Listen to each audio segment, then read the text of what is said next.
Pebbles Malayalam. നിങ്ങളെ തന്നെ ശ്രദ്ധിക്കുക.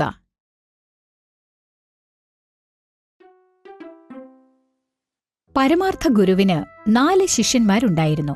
ഒരു ദിവസം, ഗുരു, ഇന്ന് ഞങ്ങൾക്ക് പ്രധാനപ്പെട്ട എന്തെങ്കിലും പഠിപ്പിച്ചാലും ഞങ്ങൾ ജീവിതത്തിൽ പിന്തുടരേണ്ട കാര്യങ്ങൾ. അതെ ഗുരു. ശരി, ഒരു പ്രധാനപ്പെട്ട കാര്യം എന്തെന്നാൽ, എന്താണ് ഗുരു ഇത്രയും നേരം അവിടുന്ന് ആലോചിക്കുന്നത്? കാരണം ഞാൻ ചോദിച്ചത് വളരെ കഠിനമായ ഒരു ചോദ്യമാണ്. ഓ, ഒന്ന് നിർത്താമോ? ഞാൻ കുറച്ചുനേരം ആലോചിക്കട്ടെ. ശിഷ്യന്മാരോട് സംസാരിക്കുന്നതിന് മുൻപ് ഗുരു കുറച്ച് സമയമെടുത്തു. ശരി, ശ്രദ്ധിച്ചു കേൾക്കണം. നിങ്ങൾ പിന്തുടരേണ്ട ഒരുപാട് പ്രധാനപ്പെട്ട കാര്യങ്ങളുണ്ട്. അവയിലൊന്ന് ക്ഷമയാണ്. അത് മനസ്സിലാക്കണം.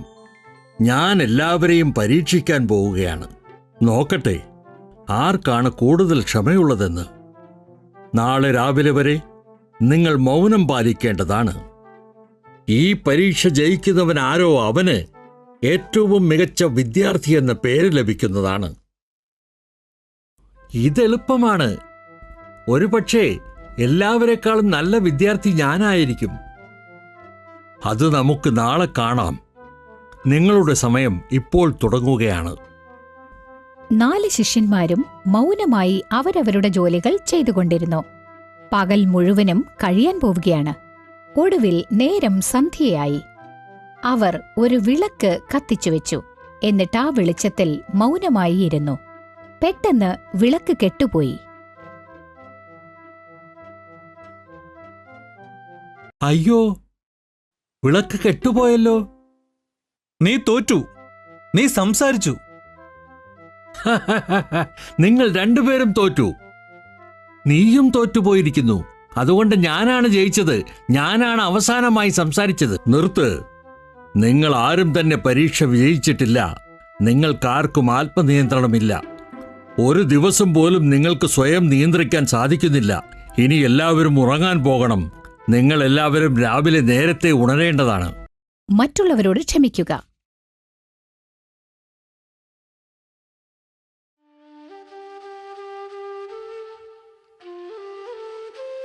ഒരിക്കൽ 2 സ്ത്രീകൾ ഒരു രാജാവിനെ കാണാൻ ചെന്നു.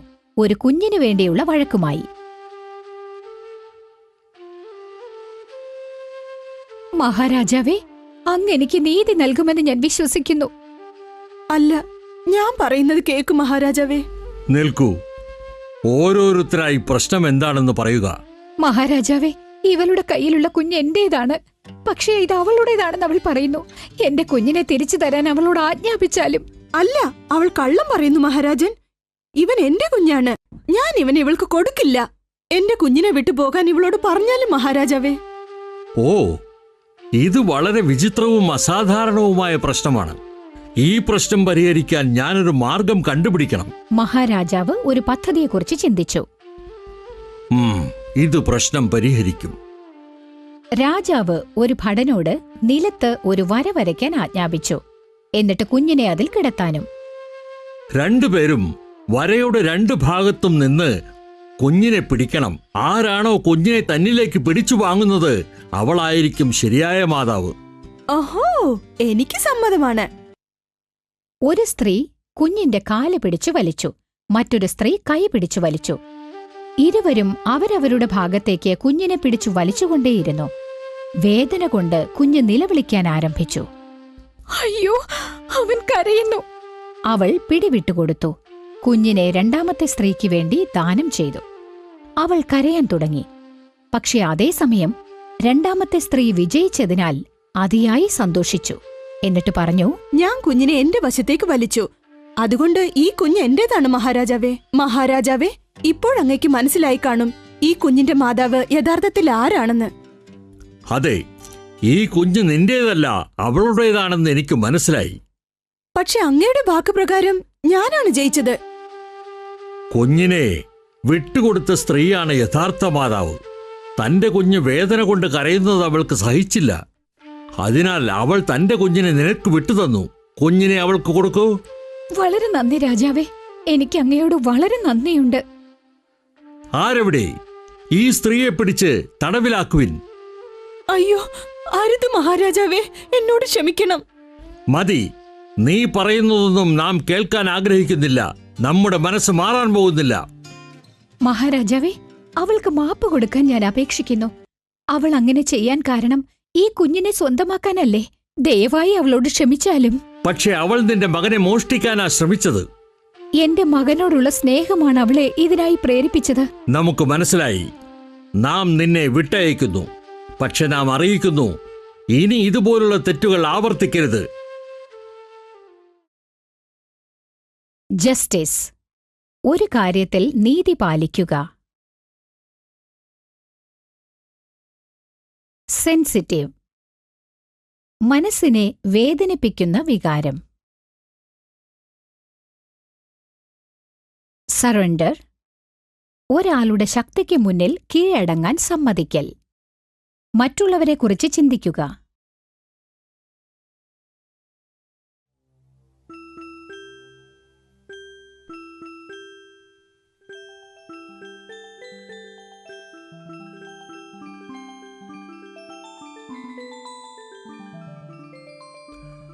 രാഹുൽ, നീ എവിടെയാണ്? വേഗം പോയി ഫസ്റ്റ് എയ്ഡ് ബോക്സ് എടുത്തോണ്ട് വാ. നമ്മുടെ തോട്ടക്കാരന്റെ കൈ മുറിഞ്ഞു.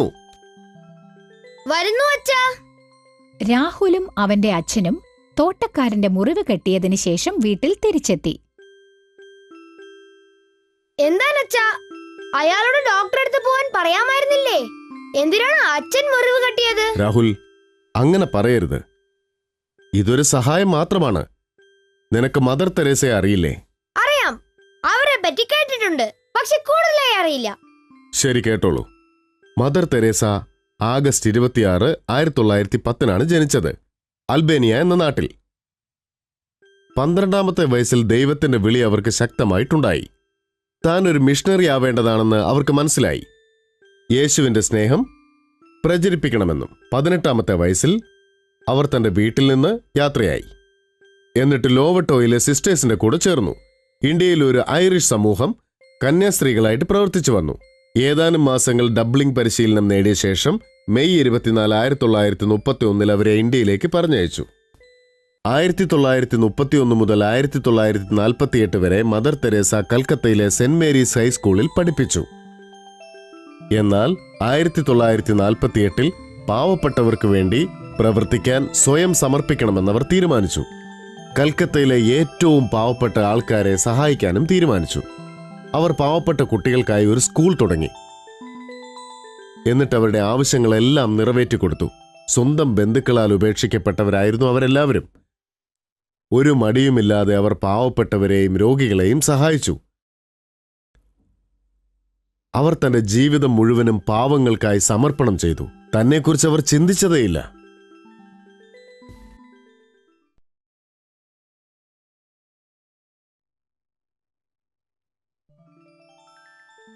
എനിക്ക് മനസ്സിലായി അച്ഛാ. ഞാനും പാവപ്പെട്ടവരെയും അശരണരെയും സഹായിക്കും, എന്നാലാവുന്നത്ര. വളരെ നല്ല കാര്യം. ശരി, നീ പോയി പഠിച്ചോളൂ മോനെ, പൊയ്ക്കോ. First aid. ശരിയായ ചികിത്സ കൊടുക്കുന്നതിന് മുൻപ് നൽകുന്ന പ്രഥമ ശുശ്രൂഷ. കേട്ടസി. മാന്യതയോടുകൂടിയ സഹായം നൽകുക.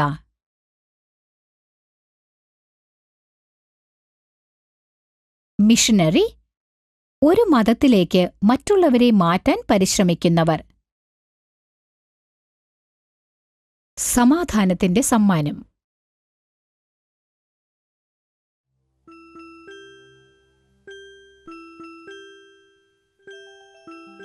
ഭരതരാജാവും ചന്ദൻ രാജാവും കൂട്ടുകാരായിരുന്നു. മന്ത്രി, നമ്മുടെ സുഹൃത്ത് ചന്ദൻ മഹാരാജാവിനെ കണ്ടിട്ട് ഒരുപാട് നാളായി. ഈ വാരാന്ത്യത്തിൽ നാം അദ്ദേഹത്തെ സന്ദർശിക്കാൻ ആഗ്രഹിക്കുന്നു. നമ്മുടെ യാത്രയ്ക്കായുള്ള ഒരുക്കങ്ങൾ വേഗം തന്നെ ചെയ്താലും. അങ്ങയുടെ ആജ്ഞ പോലെ മഹാരാജാവേ. ഭരത മഹാരാജാവ് തീരുമാനിച്ചതുപോലെ വാരാന്ത്യത്തിൽ തന്റെ സുഹൃത്തിനെ കാണാനായി പുറപ്പെട്ടു. സ്വാഗതം, സ്വാഗതം സുഹൃത്തെ. സുഖം തന്നെയല്ലേ? സുഖം തന്നെയാണ്. താങ്കൾക്ക് സുഖമാണല്ലോ അല്ലേ? അവരിരുവരും കുറെ സമയം പലതും സംസാരിച്ചുകൊണ്ടിരുന്നു. പക്ഷേ പെട്ടെന്ന് ഒരു വിഷയത്തെക്കുറിച്ച് അവർക്ക് തെറ്റിദ്ധാരണയുണ്ടായി. അങ്ങനെ ഭരതരാജാവ് ചന്ദൻ മഹാരാജാവിന്റെ അടുക്കൽ നിന്ന് പുറപ്പെട്ടു. മന്ത്രി, അദ്ദേഹം നമ്മോട് തർക്കിച്ചു എന്നറിയാമോ? അദ്ദേഹത്തിന് തെറ്റുപറ്റി, പക്ഷേ അത് സ്വീകരിക്കാൻ തയ്യാറായില്ല. എങ്കിൽ അവിടുന്ന് അതിനെക്കുറിച്ച് സംസാരിക്കണമായിരുന്നു രാജൻ. അദ്ദേഹത്തോട് സംസാരിച്ചിട്ട് ഒരു കാര്യവുമുണ്ടെന്ന് തോന്നുന്നില്ല. അതേസമയം ചന്ദൻ മഹാരാജാവിനും ഭരത മഹാരാജാവിനെക്കുറിച്ച് അതേ അഭിപ്രായമായിരുന്നു. മന്ത്രി, ഭരതൻ ഇന്ന് ഒരുപാട് അഹങ്കരിച്ചു. അദ്ദേഹം സംസാരിച്ച വിധം നമുക്ക് തീരെ ഇഷ്ടപ്പെട്ടില്ല. സുഹൃത്തുക്കൾക്കിടയിൽ ഇത് സാധാരണയാണ് മഹാരാജാവേ.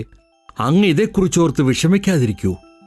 ഈ ചെറിയ തെറ്റിദ്ധാരണ പതുക്കെ ഒരു വലിയ വിടവിന് കാരണമായി. മന്ത്രി, നാം ഒരു യുദ്ധം ചെയ്ത് ചന്ദൻ മഹാരാജാവിനെ ഒരു പാഠം പഠിപ്പിക്കാൻ ആഗ്രഹിക്കുന്നു. ആ സാമ്രാജ്യത്തിനു നേരെ യുദ്ധം പ്രഖ്യാപിക്കൂ. മന്ത്രി ഇത് കേട്ട് ഞെട്ടിപ്പോയി. മറുഭാഗത്തും ഇതുതന്നെയായിരുന്നു സംഭവിച്ചത്. ചന്ദൻ മഹാരാജാവിന്റെ മന്ത്രിയും ഞെട്ടിപ്പോയി. ഭരതമഹാരാജാവിന്റെ മന്ത്രിയെ നമുക്ക് കാണണം. പലരുടെയും ജീവിതം നഷ്ടപ്പെടും. യുദ്ധം കാരണം ഇരുവശങ്ങളിലും ധാരാളം നാശനഷ്ടങ്ങൾ സംഭവിക്കും. മന്ത്രി ഉടൻ തന്നെ യാത്ര പുറപ്പെട്ടു.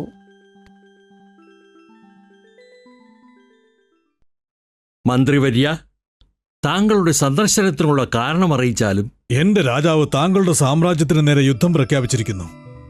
ഇവിടെയും അതേ തീരുമാനമാണ് എടുത്തിരിക്കുന്നത്. ഇത് തടയാൻ നാം എന്തെങ്കിലും ചെയ്യണം. ആം, ശരി, എനിക്കൊരാശയം തോന്നുന്നു. അദ്ദേഹം രഹസ്യമായി പദ്ധതിയെക്കുറിച്ച് പറഞ്ഞു.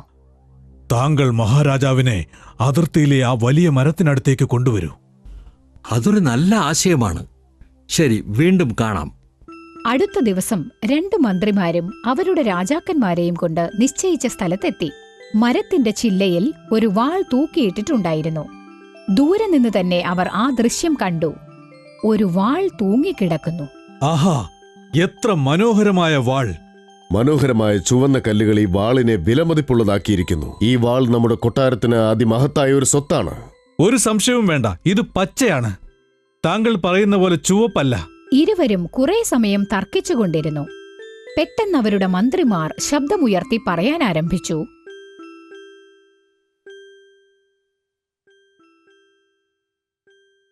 മഹാരാജാക്കന്മാരെ, നിർത്തൂ! വഴക്കിടുന്നതിനു മുമ്പ് ഇരുവരും എല്ലാ വശങ്ങളും കാണേണ്ടതാണ്. എന്നിട്ട് അഭിപ്രായം പറയൂ. ഇരുവരും ഒരു വാളിനു വേണ്ടിയാണ് തർക്കിക്കുന്നത്. തർക്കിക്കുന്നതിനു മുമ്പ് വാൾ ഇരുവശത്തു നിന്നും നോക്കേണ്ടതായിരുന്നു. ഇരുവരും പറഞ്ഞത് സത്യമാണ്. ഈ വാൾ ഒരു വശത്ത് പച്ചയും മറുവശത്ത് ചുവപ്പുമാണ്. സത്യമാണോ? അതെ മഹാരാജാക്കന്മാരെ, ഇതാണ് സത്യം. യുദ്ധങ്ങളും തർക്കങ്ങളും എപ്പോഴും തെറ്റിദ്ധാരണ കൊണ്ടാണ് സംഭവിക്കുക എന്നത് വാസ്തവമാണ്. ഇരുവരും സുഹൃത്തുക്കളായിരുന്നപ്പോ നമ്മൾ സമാധാനത്തോടെ ജീവിച്ചു. പക്ഷെ ഒരു ചെറിയ തെറ്റിദ്ധാരണ നമ്മുടെ സമാധാനത്തെ ഇല്ലാതാക്കുന്നു. ഇരുവരും... ഇനിയൊന്നും പറയണ്ട മന്ത്രി. നാം നമ്മുടെ തെറ്റുകൾ മനസ്സിലാക്കി. ഇനി ഒരിക്കലും വഴക്കിടില്ലെന്ന് ഞാൻ വാക്കുതരുന്നു. സമാധാനത്തോടെ ജീവിക്കുമെന്നും. നാമും വാക്കുതരുന്നു. യാതൊരു തെറ്റിദ്ധാരണകളും ഉണ്ടാവാതിരിക്കാൻ നാമും പ്രയത്നിക്കുന്നതാണ്. ഞങ്ങളെന്നും നല്ല സുഹൃത്തുക്കളായി തന്നെ തുടരുന്നു.